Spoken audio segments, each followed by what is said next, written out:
If there are 3 households in one house, tatlong form dapat ang ibibigay nila. So, to go straight to the point, sinabi ng Pangulo may 200 billion at ito ay para sa 2 months, 5 to 8,000 pesos para sa 18 million Filipino families. So, yung 6.6 million Filipino families, nasa formal sector yan. Yan po ang mga may trabaho, SSS, GSIS, may income tax and everything. So there's going to be a different package, especially for small, micro, small, medium enterprises. Kasi more than 90% ng trabahante or ng mga trabaho nasa micro, small, and medium enterprise. So there's going to be a package for that.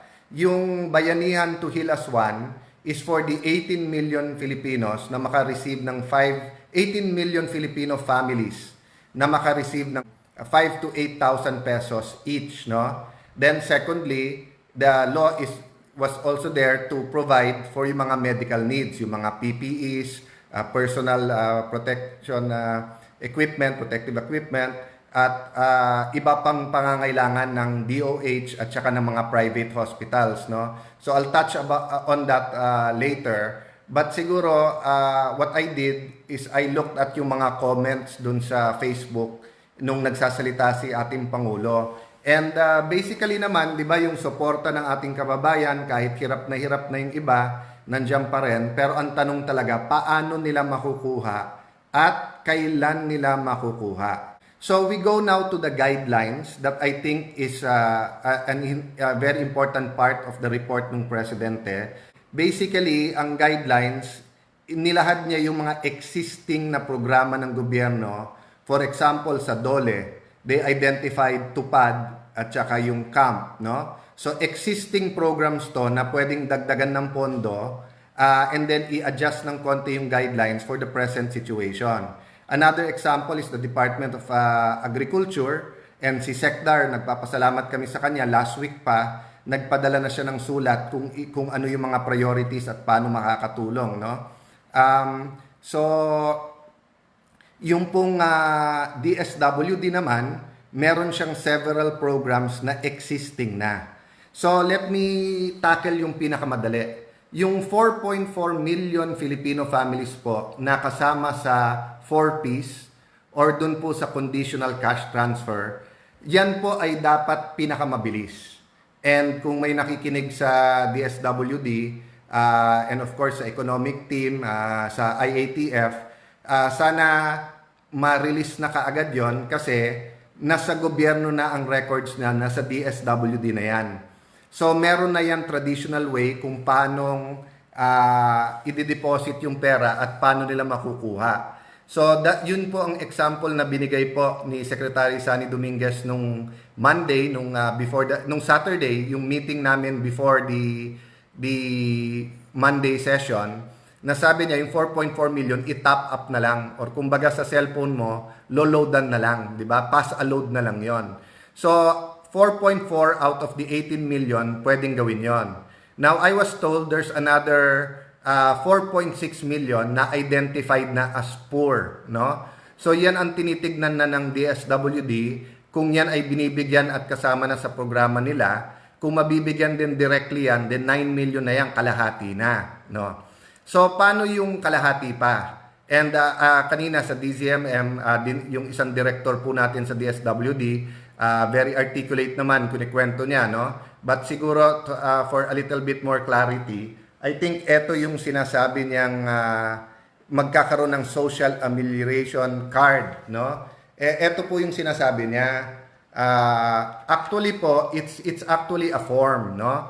And I'll go through it with you, but kwento ko muna kung paano to, no? So, basically, itong form na to,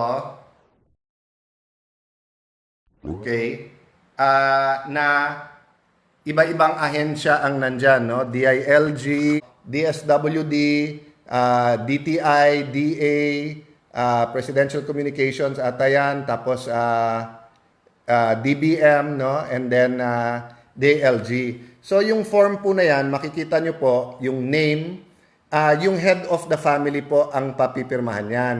But kung titignan nyo po, no, um, ayan po, no, so we start with the name, so yung head ng family. But makikita nyo po, meron nakalagay dyan na check-in nila. Are you member of the Unconditional Cash Transfer Program or the 4-piece program? Or ikaw po ba isang katutubo? Kung yes, anong grupo?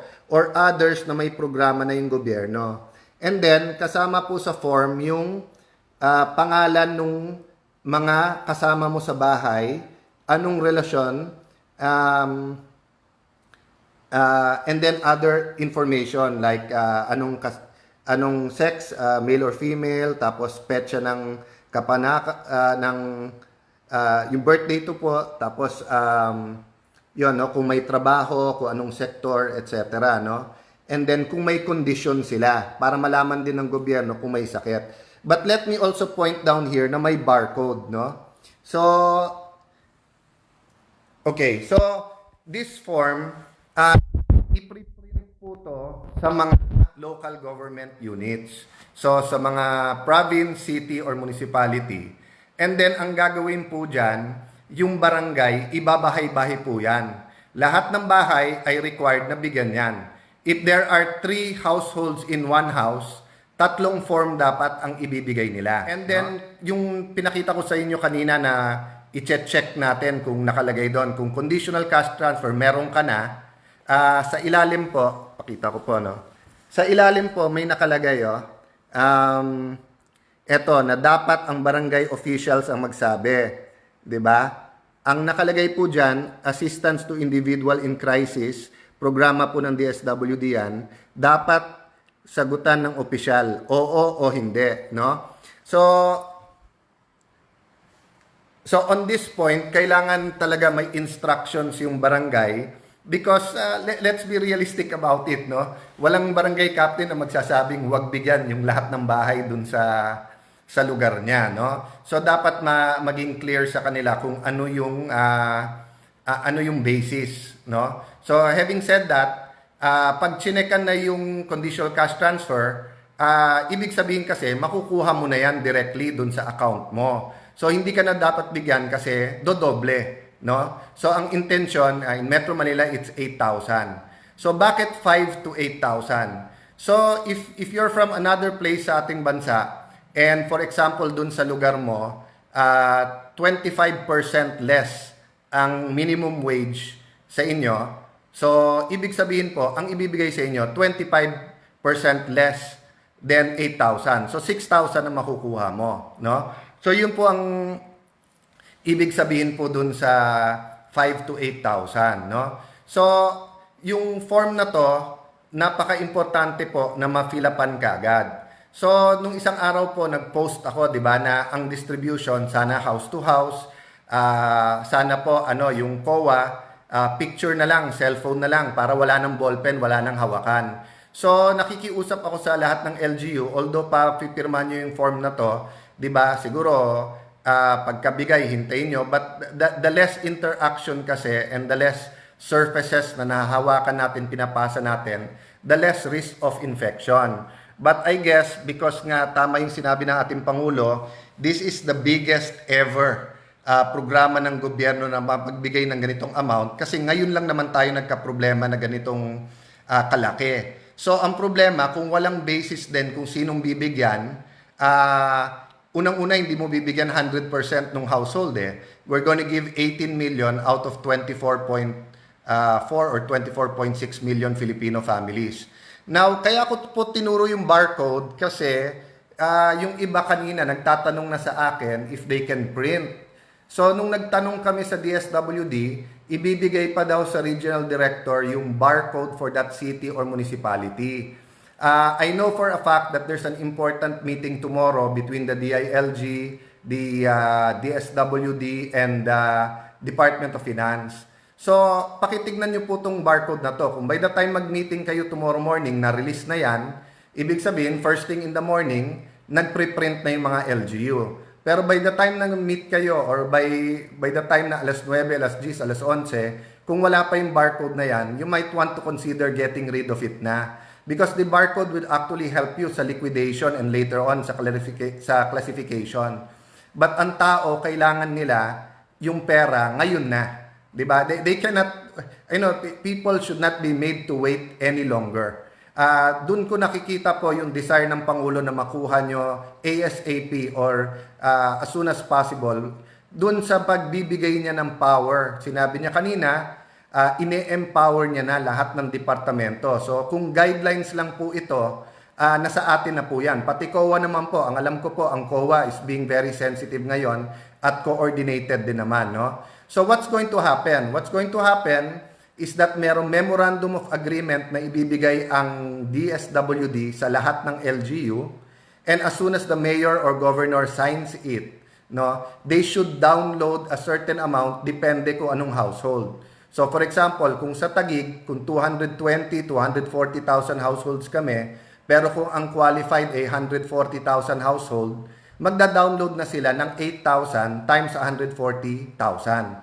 No? Kasi yung downloading can take 1 or 2 days. So, ang recommendation namin, kahit print pa yung form, kahit iniikot pa yung form, i-download nyo na kaagad yung pera para walang delay. Total, hindi namang pwedeng galawin nung mayor yan hanggang wala yung mga forms, no? So, going now to the forms, napaka-importante na yung mga mayors at kapitan ay nagkakaisa in how to do this because any delay will also cause delay sa pag-aabot ng pera. Medyo naawa ako dun sa director ng DSWD nung tinanong po sa DZMM, more or less, kailan ba marireceive ang pera? Pero ma'am, naawa man ako na yung question na yun was thrown at you. Lahat po kami na on the ground. Lahat po kami na araw-araw na sa kalye, kausap ang mga tao. Tanong nyo po sa mga polis, tanong nyo sa mga barangay kagawad, tanong nyo sa mga mayor. Yung po ang tanong since Monday, since napasa yung batas. No? So ako naman po, nababantayan ko naman Nakikita ko kung gaano kahirap gawin din yung guidelines at ibaba ito. That's why what we want to do is give recommendations na doable. And I thank DSWD for being very open. No? So kanina sa pag-uusap ko dun sa mga undersecretary ng finance at saka ng DBM, may plano kasi na may programang galing sa DA, may programang galing sa DOLE, may programang galing sa DSWD. So sabi ko sa kanila, alam nyo, komplikado para sa barangay captain at sa mayor kung tatlong ahensya ang kailangan pong kausapin.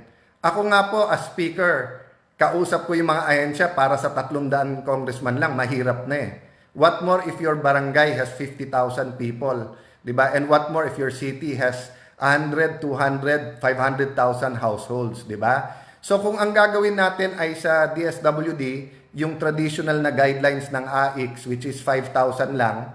So yung 3,000 para maging 8,000 manggagaling pa sa DOLE. So magdodoble pa yung listahan mo, no? So ang suggestion ko, total, yung mga programa na to ay regular programs at may pondo ito. Yung present na pondo nyo, which is anywhere between only 1 to 9 billion per department or 10, di ba? Billion. I-hold nyo yan, gamitin nyo yan for your specific purpose, no?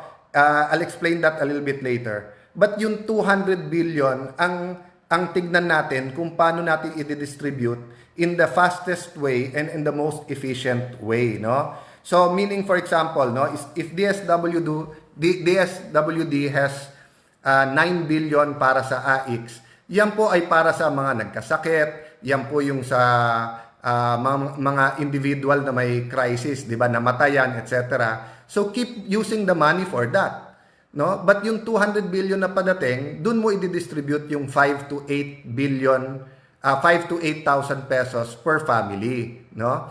So kung halimbawa yung family na yon nakakuha ng 8,000, pero may kapamilya sila na ospital, so pwede mo pa rin bigyan ng additional sa AIX naman sa regular program nyo through the regular channels, di ba? Ganun din naman sa DOLE. Kung nakuha mo 8,000, pero yung programa for example nila dun sa wage earners ay 15,000, pwede mong dagdagan ng 7,000 later on. Pero yung first wave ng pagdidistribute, dapat yan magawing madali at ang recommendation namin na mukhang inadapt, house to house ito, no? So yung mga kapitan at LGU. So ang recommendation namin po ay may 5 kasama. First, yung LGU, kasi syempre siya nag-implement. Second, yung barangay. Pangatlo po, pwedeng congressional staff, no? Para ma-report ka agad din sa Kongreso kung may problema sa implementasyon ng batas. Pang-apat, PNP or AFP. Kasi pera tong dala na to eh. So, syempre, kailangan yung security din na niyan, di ba? And then, yung panglima, yung association na or yung NGO o Homeowners Association or kung urban poor yon, yung urban poor organization. Bakit? Kasi we want the least number of people to go into your barangays. Kung papayag din tayo na kung sino-sino ang papasok, eh hindi para tayong hindi nag-quarantine noon, di ba? So it's very important that yung mga rep natin, taga ron din sa barangay na yon, sila din yung nandun para mapadali itong lahat, no? So itong form po na to, 2 kopya po ang pinagagawa. Yung isa po, yung household will keep it para may reference siya. Yung isa, isasubmit po ng barangay sa city, municipality, or province. Tapos isasubmit naman sa DSWD. No?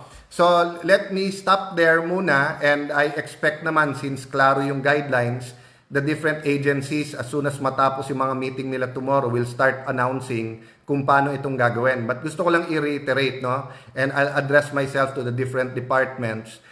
Kung pwede po, dun sa first wave, yung pinakasimple, isang ahensya na lang. DSWD na lang at saka yung LGU, 5 to 8,000. Anyway, the other agencies will still have their chance. So for example, a fisherman household ng isang mangingisda will get the 8,000. Oh, yes, sa Metro Manila po, meron pa rin marginalized fishermen sa Laguna Lake at saka sa Manila Bay. So halimbawa, nakakuha po yan ng 8,000 pesos, pero may programa ang fisheries o DA para sa kanila, pwede naman madagdag yun kasi kulang pa rin naman Ganun din po sa probinsya. So let's say rice fields po yun, yung farmer po natin, nakakuha siya 8,000 DSWD, pero halimbawa may programa kayo dun sa seeds o kaya sa pagtatanim niya o crop insurance o kung ano man, hindi po conflict yun So let's oversimplify it, no? Let me go to the second part po nung what I want to talk to you about, but this time around naman po, let me address myself to the different secretaries and the task force, no? And let me speak as an ordinary citizen, pero nababasa ko sa comment sa Facebook at saka nakikita ko po yung reaction ng mga tao no? First and foremost, 'di ba? Since empowered na kayo lahat ng ating pangulo, ang request ko po, we speak with one voice.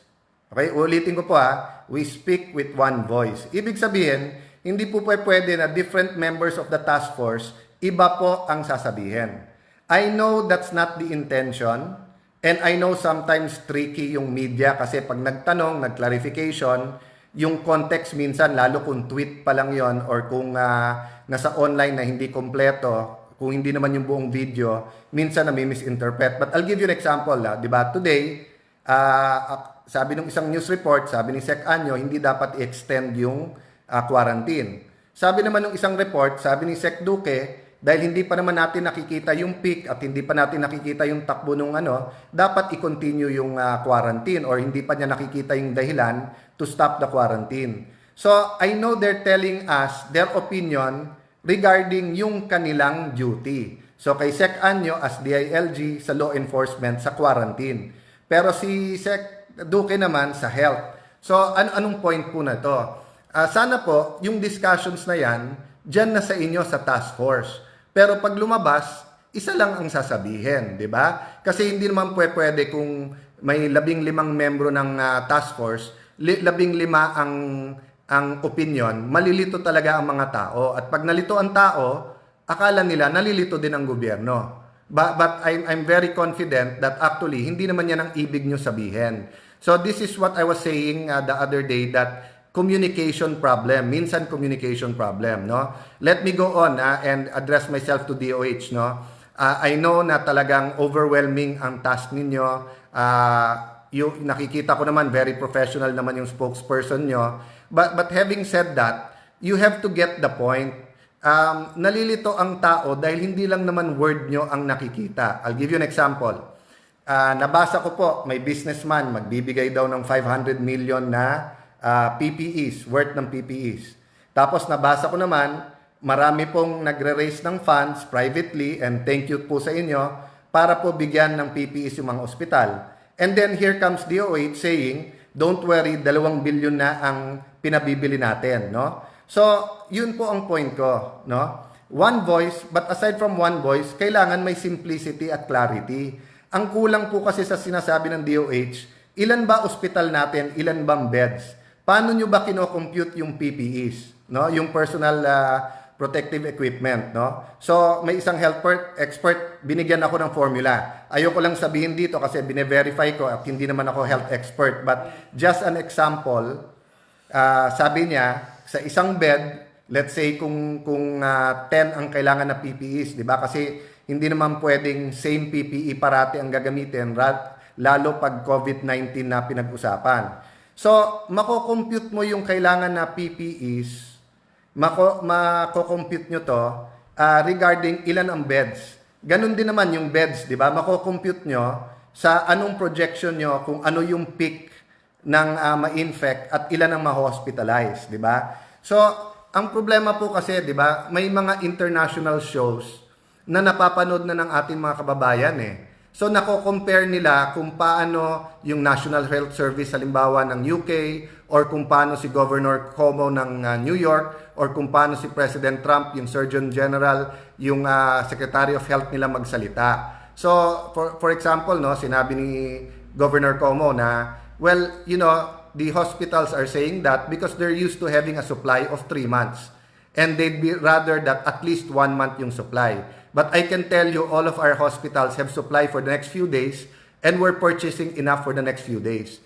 So can you imagine how people feel pag nabasa na you're going to buy 2 billion, pero may magdo-donate ng 500 million, and may umiikot para sa additional donation, at may mga doktor, lalo outside Metro Manila, who's saying that in a few days, wala na silang stock, no? So, it's not enough to just say, 2 billion, binibili namin. Hindi, no?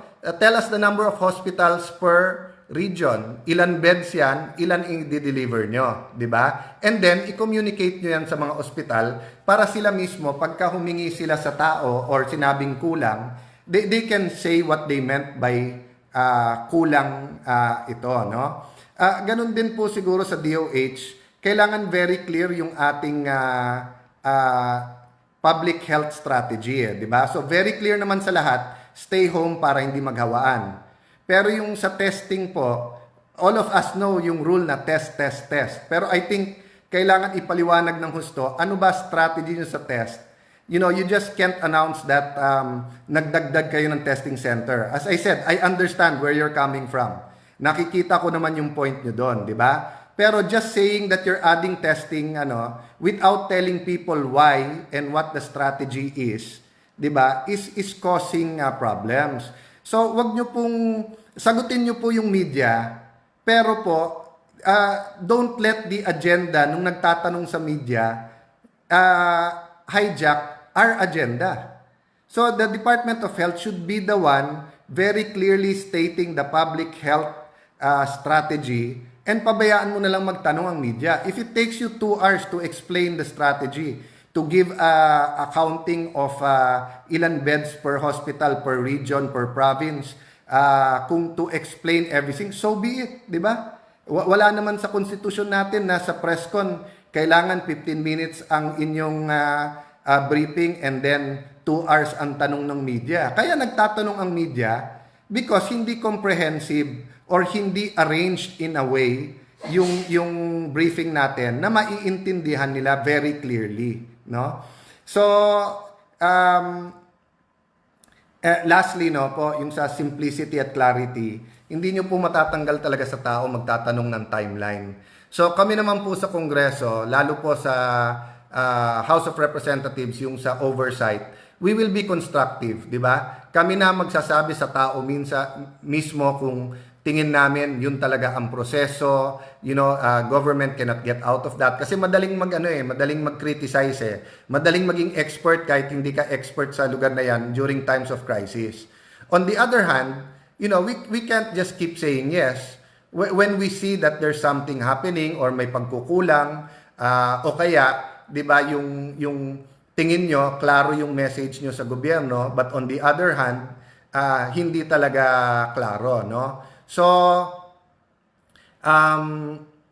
marami pong questions po talaga and we'll try to answer that. But I think, mas madali po talaga mag-converse if people already received the 5 to 8,000 pesos. So, let me check my email or WhatsApp, Viber ngayon kung dumating na yung report galing Malacanang. I heard it was being sent kanina, no?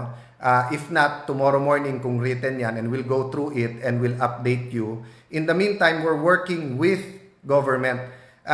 Let me finish by saying, there will be an accounting, and hold us accountable. Hold anyone you think should be held accountable later. But right now, kailangan magkaisa tayo. Regardless nung paghihirap natin sa bahay, we have to stay home. Pag may sakit, we have to help each other.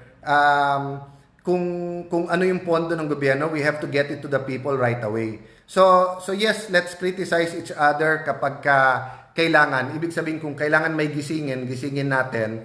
But still, let's do it in the spirit of working together. Kasi it's not normal times eh. There's really a national health emergency, and every move that we make can make it worse, di ba? Nag-quarantine ka, it's good for the public health strategy, meaning wag kumalat yung disease. Pero kapag ka naman nagkasakit naman yung mga tao, kung magugutom naman yung mga tao or yung mga ibang sakit naman at puno ang ospital, they'll start questioning why make us stay home, di ba? So let me finish at let me end at that point and assure you that quietly everyone is working, no? Si Chairman Joey Salceda, for example, and si Stella Kimbo and si Sharon Garin, no, were sending me already their ideas about the second package, o yung pong sinabi ni Presidente that the economic team is working on yung para naman sa small, medium and micro enterprises, o para sa mga negosyo naman, no? So everyone's working, but we have to do it in a way that will really help, no? So I'll see the report, and siguro after seeing the report, I'll give a call then to Senate President Soto to consult with him kung paano magpro-proceed further yung aming oversight committee at paano kami makakatulong. In the meantime, lahat ng nakakausap ko sa iba't ibang departamento, thank you for your patience. Normal lang po na may taas-baba ng emosyon, whether mayor ang tumawag sa inyo, barangay captain, kongresista, o kayo mismo, di ba? Because people really need to get the resources quickly, no?